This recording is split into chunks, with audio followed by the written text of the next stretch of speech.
भैया वोट चोरी पे क्या कहना चाहेंगे आप? वोट चोरी पे आपको समझना है, देखिए वोट आप ऐसे समझिए, इसको हम आसान तरीके से आपको समझाते हैं।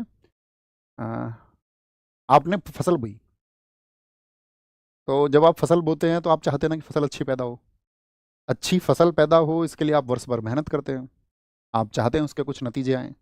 अब उसके जो नतीजे आने हैं, अब आपका जो फल है वो यानी कि जो आपने अनाज पैदा किया उसको कोई लेके भाग जाए, तो यानी कि देखिए लोकतंत्र की सबसे बड़ी शक्ति क्या है? लोकतंत्र की सबसे बड़ी शक्ति है वोट।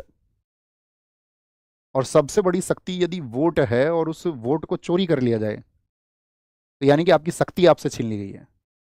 आपको लगता होगा कि बहुत साधारण सी चीज़ है, आप एक चुनाव कर रहे हैं, आप चाहते हैं कि ये अमुक व्यक्ति जीत करके आए और वहां वोट चोरी हो जाए, तो फिर आप क्या कहेंगे? तो आप कहेंगे कि इससे तो जो व्यक्ति अच्छा है और अच्छा कार्य करना चाहता था, जिसने अच्छी योजनाएं प्रस्तुत की थी जनता के सामने, तो कोई फायदा नहीं हुआ फिर तो उनका। तो राहुल गांधी जी ने सवाल उठाए कि भाई आपका यहाँ पर जो है, हम सवाल उठाते हैं आपसे कि आप यहाँ पर जो है एक पाक्षिक रूप से, जैसे कर्नाटक में सवाल उठाए गए, 1 लाख फर्जी वोटर्स, बहुत जगह सवाल उठाए।